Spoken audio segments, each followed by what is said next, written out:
Hier soir, je réfléchissais à comment trouver sa passion, comment trouver sa voie. Et je vais commencer par la conclusion, parce que je déteste les vidéos YouTube où il faut attendre la fin et attendre une demi-heure de vidéo avant d'avoir la conclusion. En fait, je pense que les gens qui ont du mal à trouver leur passion, et moi le premier, ou qui se torturent trop la tête par rapport à ça, c'est parce qu'ils recherchent au mauvais endroit. Et d'une certaine façon, ils se comparent encore trop aux autres, ou en tout cas, ils cherchent leur passion ou leur voie sur des critères pour lesquels d'autres personnes, leurs frères, leurs sœurs, leurs voisins, leurs parents, leurs collègues, sont forts et sont passionnés, mais pas eux en fait. Et donc ils forcent la chose et ils essayent en fait tant bien que mal d'être passionnés de choses dont ils sont en fait pas passionnés. Ils se forcent en fait. Et souvent c'est des gens qui, enfin je parle pour moi là vraiment, qui sont forts dans leur tête, enfin je veux dire qui se torturent parfois un peu l'esprit, qui se critiquent, qui s'en veulent en fait au final, parce que il y a toujours, et je pense que c'est plutôt inconscient, mais une sorte de comparaison aux autres, c'est-à-dire ils n'ont pas encore tout à fait accepté qu'ils sont différents des autres, et que leur passion n'est pas forcément, voire même pas du tout, celle de son voisin, de son frère, de sa sœur. Et donc, je pense que c'est des gens qui regardent au mauvais endroit. Si je prends un exemple, le mien donc, en fait, avant je travaillais avec un coach. J'ai toujours fait beaucoup de thérapie et le coaching, j'avais pas encore trop creusé. J'ai travaillé avec un coach l'année dernière, assez intéressant, et c'était un coach sud-africain, donc c'est une approche un peu plus directe, un peu plus anglo-saxonne, plus concrète, plus pragmatique que, je dirais, toutes les thérapies plutôt d'ordre psychologique, psychanalytique, hypnose, etc., que j'ai fait pendant plus longtemps dans ma vie. Et ce gars, il m'a dit, après... il s'appelle Stuart, et après quasi un an de travail, il m'a dit à un moment, il a eu une phrase qui a résonné en moi et qui m'a dit, en fait, parce que je parlais de discipline, et je disais, mais moi je suis vraiment pas discipliné, comment ça se fait que j'arrive pas à être discipliné dans une chose? J'essaye, je mets des habitudes en place, on avait mis plein de trucs en place, des morning routines, des routines matinales, des choses comme ça, des calendriers, des techniques, j'ai essayé toutes les méthodologies possibles pour être discipliné. Mais je me suis rendu compte qu'en fait, j'essayais de me discipliner pour des choses qui n'étaient pas une discipline naturelle pour moi. C'est-à-dire, en fait, pas une discipline. Qui n'était pas un truc naturel, une passion, ou qui résonnait pas de façon tout à fait naturelle, qui n'était pas, en fait, ce pourquoi j'étais vraiment fait, quoi. Et donc, du coup, c'est toujours, en fait, forcer les choses. Et c'est clair après quelques jours, quelques semaines, voire quelques mois, si on est très discipliné, ben on arrête, en fait. Et du coup, on se prend la tête, on dit qu'on procrastine, qu'on se remet en question, on s'en veut, on se critique et on se compare toujours aux autres, à la négative, là, ce qui mine son estime de soi en se disant mais merde, comment ça se fait que tout le monde a trouvé sa passion, sa voie, moi j'ai 34 ans, bientôt 35, j'ai toujours pas trouvé, quoi. Et du coup, on s'en veut et on peut avoir ce très très mauvais dialogue intérieur et c'est pas bon du tout, que ce soit dans le boulot, mais ça vaut pour tout aussi. Enfin, ça peut être aussi, je sais pas, dans le sport, en musique, dans ses passions en général. Ses passions, c'est indépendant un peu du boulot, du sport ou des critères comme ça. C'est vraiment un truc pour lequel on est fait, en fait. Et tout le monde a ça. Tout le monde a une force, en fait. On peut appeler ça aussi une force, d'une certaine façon, parce que je pense que les deux sont corrélés. Tout le monde a une force. On n'est pas toujours forcément entraîné pour. On n'a pas eu l'éducation pour. Certains l'ont eu, et c'est ceux qui ont réussi à faire éclore leur passion et à s'entraîner pour. C'est-à-dire qu'ils ont mis en fait des heures d'entraînement, de travail sur leur passion, et ça fait des exploits. Et c'est ce qui fait que des gens réussissent brillamment. Mais il y a des gens qui n'ont pas eu cette chance, d'avoir cette éducation, cet environnement, d'avoir compris quelle était leur passion. Et donc du coup, ils ont cette force en eux, ils ont cette passion en eux. C'est juste qu'ils ne la connaissent pas, parce qu'ils regardent au mauvais endroit en se comparant toujours aux autres. Et forcément, par conséquent, ils n'ont pas pu la travailler, c'est-à-dire l'entretenir, la faire fleurir, l'embellir et du coup exercer leur passion pour être vraiment bon, voire même le meilleur dans ce qu'ils font, quoi. Et moi, c'est typiquement un truc pour lequel je peux vraiment avoir un mauvais dialogue intérieur, m'en vouloir, etc. Je me torture la tête en me disant c'est quoi ta passion, c'est quoi ta voix, c'est quoi ta plus grande force, etc. Et donc, pour revenir à nos moutons, mon esprit qui part de nouveau dans tous les sens, mais ce fameux coach que j'ai eu l'année dernière pendant un peu plus d'un an, il m'a dit, quand j'écrivais, en fait, pour le travail de coaching, je faisais ce qu'on appelle journaling. J'écris mon journal de bord, en fait, mon journal intime, où j'écris mes pensées, et puis lui réagit, et on travaillait comme ça. Et j'expliquais, puisque j'étais sur ce point-là, j'expliquais que comment ça se fait, je me posais la question à moi-même, et donc forcément à lui indirectement, comment ça se fait que je ne suis pas discipliné, que je n'arrive pas à me tenir à une chose dans mon boulot. C'était essentiellement dans mon boulot, mais même aussi dans ma vie en général, dans mon sport, etc. Et en fait, c'est parce que je me comparais sur les mauvais critères. Et lui, il m'a répondu une phrase qui a vraiment résonné en moi. Il m'a dit, mais en fait, c'est faux. T'es ultra discipliné, Antoine. T'es ultra, même maniaque, discipliné, rigoureux, extrêmement structuré dans le fait de parler de toi, d'entretenir, enfin d'avoir, je veux dire, ce journal intime, et donc en fait d'avoir une réflexion de type introspective, ou on pourrait dire psychologique, sur les gens, sur le fonctionnement un peu des gens, de la société et du monde, mais avant tout sur toi. Et puis je me suis arrêté, j'ai lu cette phrase et je me suis dit, mais en fait, c'est vrai en fait. C'est vrai que tous les jours, sans forcer, naturellement, même quand je suis fatigué, même quand j'ai besoin de me ressourcer, même là typiquement ce week-end ça allait un peu moins bien, j'étais un peu dans un down après ce régime carnivore et je me posais pas mal de questions comme vous savez et que j'ai illustré dans mes vidéos précédentes. Et en fait, j'ai pas arrêté de faire la chose pour laquelle je suis fait. Ou en tout cas, une des choses pour lesquelles je suis fait, parce que forcément, parfois il y en a un peu plusieurs, ça peut évoluer, etc. Et puis là, je mets des mots dessus et c'est peut-être pas toujours les bons mots. Les mots sont toujours un peu restrictifs. Mais c'est vrai qu'en fait, si je prends mon propre exemple, ce que je fais là même maintenant, réfléchir sur moi et le partager, en parler aux autres, saouler même les autres avec toutes mes réflexions introspectives sur ma vie, sur ma personne, sur mon boulot, sur mon orientation, sur ma passion, mais forcément aussi sur les autres, parce que j'aime beaucoup aussi réfléchir sur les autres, et en fait ça fait des va-et-vient entre je me pose des questions sur les autres et ça me permet de me poser des questions sur moi, ou vice-versa. Je me pose des questions sur moi et ça me permet d'aider les autres, et je pense que là ça résonne pas mal avec mon boulot de psychologue, etc., quand c'est fait pour les bonnes raisons et de la bonne façon. Mais donc je me suis arrêté quand il m'a dit cette phrase, ce fameux coach, la Stewart, et je me suis dit, mais en fait, c'est vrai.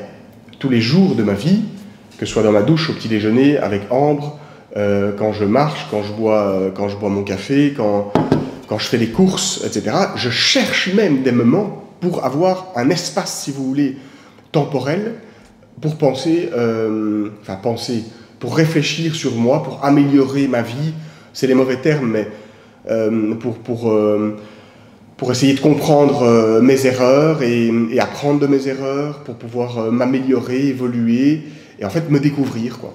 Et c'est exactement le but de cette chaîne YouTube, donc c'est pour ça que je suis quand même relativement content maintenant, parce que finalement, enfin, je vois que péniblement, très très péniblement, hein, je vous le jure, je commence finalement par, en fait, si vous voulez, restreindre un peu comme un entonnoir, en fait, hein, les choses que j'aime faire, en fait, et comprendre que ma voie, ma passion, c'est quand même fort autour de la réflexion introspective, disons d'ordre psychologique au sens large, sur les gens, mais aussi et avant tout, et à partir en tout cas de moi, de ma biographie, etc. Mais après, ça peut forcément aussi servir les autres ou se faire dans les deux sens, puisque ça m'intéresse tout à fait aussi. Et c'est ce que je fais au quotidien, en fait.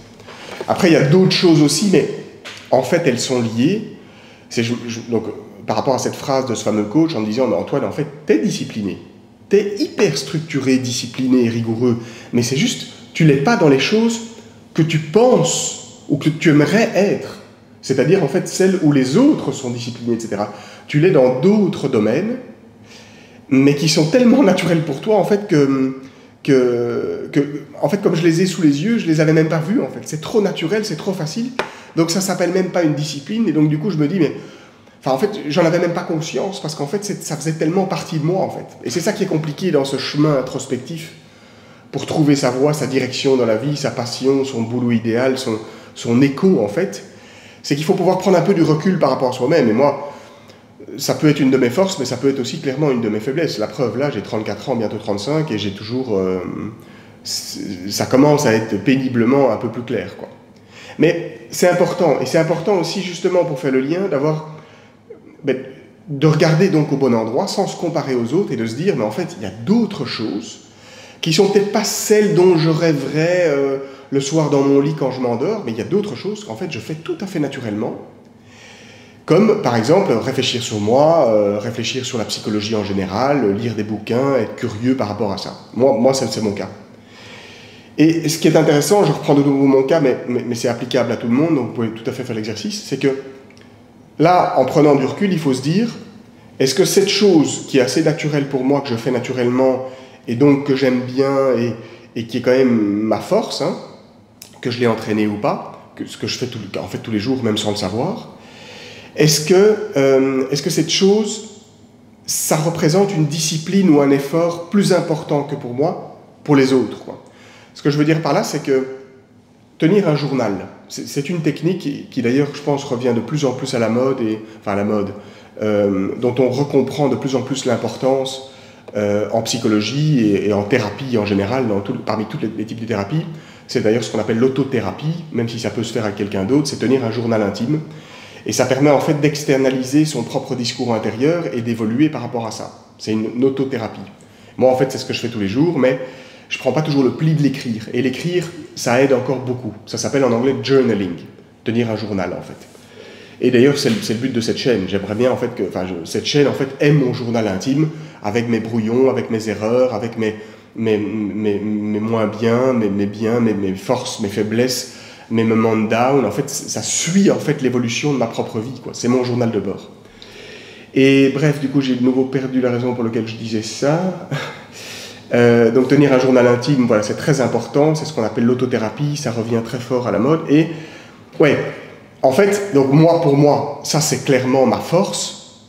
Je ne veux pas dire que je suis champion du monde par rapport à ça, loin de là, ça n'a rien à voir avec ça, mais c'est ce que je fais naturellement, donc c'est ma passion, ou en tout cas, c'est proche quoi, de ma passion. Disons que c'est ma voie, quoi. Et d'ailleurs, si je m'imagine mon futur, je me vois tout à fait continuer à faire ça toute ma vie. D'ailleurs, je pense que je le ferai. Que j'en fasse mon boulot ou pas, quoi. Que j'y consacre du temps ou pas. Et en fait, cette chose qui est pour moi, par exemple, le fait de tenir un journal intime, si je prends du recul et que je me compare aux autres, c'est-à-dire que ça demande beaucoup d'efforts et de discipline et de volonté pour les autres de tenir un journal de bord et un journal intime, de réfléchir sur soi, d'être dans sa tête, de mentaliser, de se poser des questions, de faire preuve d'autoréflexion, d'auto-analyse, d'aller voir des thérapeutes, etc. et de faire preuve d'introspection, quoi, en fait. Si je compare par exemple avec Ambre, qui a plein de qualités évidemment que moi je n'ai pas, qui a une passion que moi je n'ai pas, puisqu'on est différents, il n'y a pas de mieux et de moins bien, mais pour elle ça représente un plus gros coup, ça l'énerve en fait. C'est pas son truc de réfléchir sur soi, d'aller voir un thérapeute, de faire de l'hypnose, de tenir un journal de bord, de vous exprimer là sur YouTube, ses faiblesses, mais ses forces aussi, son évolution, ses propres réflexions personnelles. Tandis que pour moi, en fait, c'est naturel, et au contraire, même, j'aime bien ça. Et ça, je pense que c'est une bonne illustration de sa passion, c'est quelque chose qui est naturel pour soi, qu'on fait naturellement, et donc qui est sa force, qui est sa passion, et ça me semble quand même assez cohérent d'en faire sa voie, ou sa direction d'une manière ou d'une autre dans sa vie, professionnellement ou autre. Mais c'est intéressant de pouvoir se comparer aux autres de la bonne façon, c'est-à-dire en comprenant que les autres ont plus de mal que nous pour se discipliner à faire cette chose-là. Cette chose qui est naturelle pour nous. Et inversement, Ambre est très forte pour faire d'autres choses qui représentent une grosse discipline et un gros effort pour moi et que je n'arriverai pas à tenir à long terme, quoi. Donc ça, c'est assez important. Et justement, ça permet de restaurer son estime de soi en renversant ce dialogue intérieur, en le rendant positif et en se disant, mais en fait, je switch mon regard et en regardant sur les bonnes choses, sur soi, sur ses forces, sur sa passion, sur ce qu'on fait naturellement et pas sur ce que les autres font naturellement et en essayant de se comparer toujours en se voyant à la baisse, mais en faisant ça, en fait, ça permet de redorer son blason, c'est pas le terme, mais de restaurer son estime de soi, de restaurer, de rendre plus positif son dialogue intérieur en étant fier de soi, quoi, en fait. En se disant, mais en fait, moi, je suis moi, j'ai mes forces, mes faiblesses, certes, mais là, le but, c'est de regarder plutôt ses forces, sa passion, sa voix, et j'en suis fier, en fait. Et ça, je pense que c'est en tout cas l'ingrédient ou la première étincelle pour trouver ce pourquoi on est fait. En anglais, ils appellent ça son calling, son appel, en fait. Après, est-ce qu'on en fait son métier ou pas? Est-ce qu'on s'y investit corps et âme ou pas totalement ou partiellement? Ça, c'est une question qui est propre à chacun. Pardon, excusez-moi, il n'y a pas de réponse toute faite, chacun fait ce qu'il veut, quoi. Mais donc c'est assez important. Par exemple, si j'illustre ça par la fainéantise, moi je vous l'ai déjà dit d'ailleurs, que je suis très très fainéant, et je me vois comme très fainéant, et c'est vrai. Sur les critères des autres, je ne sais pas, faire de l'administratif, c'est pas mon truc. Faire la comptabilité, c'est pas mon truc. Et je comprends tout à fait que ce soit le truc, ce soit même comme un jeu pour d'autres personnes. D'ailleurs, ils sont meilleurs que moi, c'est leur force, c'est peut-être leur passion, ou en tout cas ce qui s'en rapproche, ou les chiffres, ou les calculs mentaux, ou n'importe quoi. Moi, c'est pas mon truc. Et donc, si je me compare sur ces critères-là, sur les passions des autres, je me vois comme fainéant. Et cet objectif, c'est vrai. Mais si je ne fais que ça, je ne me vois que comme fainéant. Et c'est-à-dire qu'en fait, je me rabaisse nuit et jour, quoi. Et je pense qu'il faut savoir nuancer ou relativiser en se disant, ok, je suis fainéant sur tout un tas de critères qui sont plus des critères qui représentent les forces des autres. Mais par contre, sur mes forces à moi, qui sont les faiblesses peut-être des autres, ou en tout cas ce que je pourrais apprendre aux autres, ou apporter aux autres, ou aider les autres, ou en tout cas les inspirer d'une manière ou d'une autre, ma force, ce qui est naturel pour moi, ben je ne suis pas fainéant. Et ça, c'est très important de pouvoir se le dire, et je pense que ça colle avec, voilà, trouver sa passion, mais tout le versant, si vous voulez, affectif par rapport à ça, de cette réflexion qui est l'estime de soi. On en revient toujours là. Restaurer ou avoir en tout cas au moins partiellement une bonne estime de soi en comprenant qui on est et en aimant même qui on est, l'amour de soi, hein, ça fait partie de l'estime de soi, mais ça me semble très important, quoi. Donc voilà un peu ce que je voulais vous partager. Et après, voilà, je terminerai peut-être encore sur 2 exemples encore plus concrets pour que ce soit encore plus simple à comprendre pour vous. Parce qu'évidemment, on n'a pas toujours vraiment qu'une passion où les mots sont toujours restrictifs pour les définir. Mais moi, par exemple, j'ai pris cet exemple de journaling, tenir un journal de bord, faire preuve d'introspection, aller voir des thérapeutes, réfléchir sur moi, réfléchir au fonctionnement des gens, du monde, de la société et avant tout sur moi, essayer de m'améliorer, etc. En gros, s'intéresser à ma propre psychologie et mon fonctionnement identitaire et affectif, c'est mon truc. C'est ce que je fais tous les jours et d'ailleurs, je suis en train de vous saouler avec ça. C'est vrai.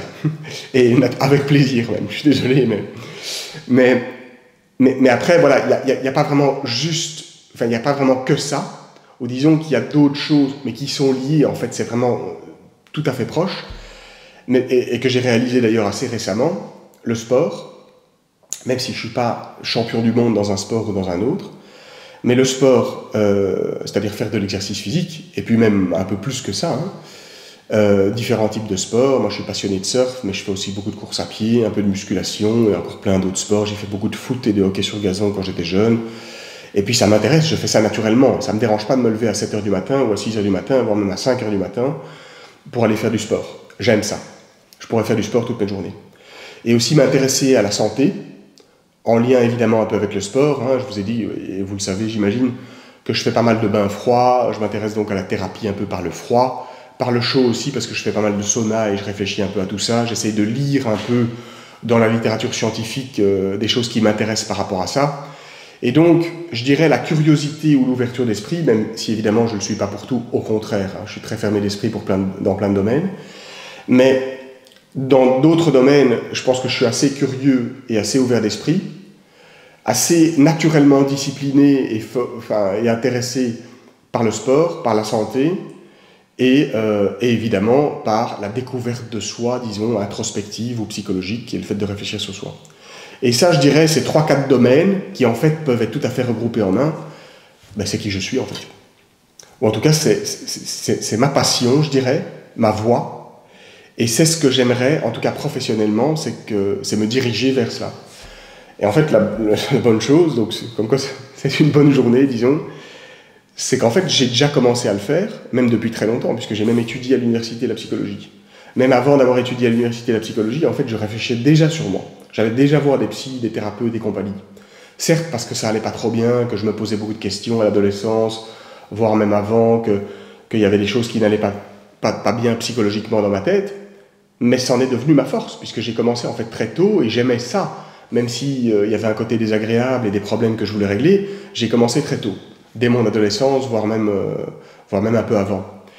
Et puis après, je l'ai étudié à l'université, j'ai étudié la psychologie, puis j'ai fait encore d'autres choses, mais toujours vraiment dans l'axe. J'ai travaillé même comme psychologue, et je le fais toujours, sauf que là, c'est passé un tout petit peu au second plan, avec les personnes hypersensibles, différentes, neuroatypiques, et d'une manière générale avec les gens qui veulent travailler sur soi. Je suis pas fermé à tous les types de populations, même si ma spécialité, si je peux l'appeler comme ça, c'est plutôt de m'occuper des gens qui se sentent différents, hypersensitifs ou hypersensibles. En anglais, on appelle ça highly sensitive person, les gens hypersensibles, dans lequel on regroupe tous les anciens surdoués, HP, HPI, etc. Et encore plein d'autres, hein, comme les gens hyperactifs et tout ça. Et puis là même encore aujourd'hui, si on reprend encore la suite de ma vie, je suis en train de vous faire chier sur YouTube à vous parler de moi, de ma passion, évidemment pour extraire un peu une sorte de leçon d'enseignement, mais toujours à partir de ma propre biographie et de ma vie. Un peu comme un journal de bord, hein, comme un journal intime. Enfin oui, d'ailleurs c'est le cas. Et donc en fait c'est toujours la même chose que je fais, quoi. Et avant ça et après ça, bon là je suis un peu...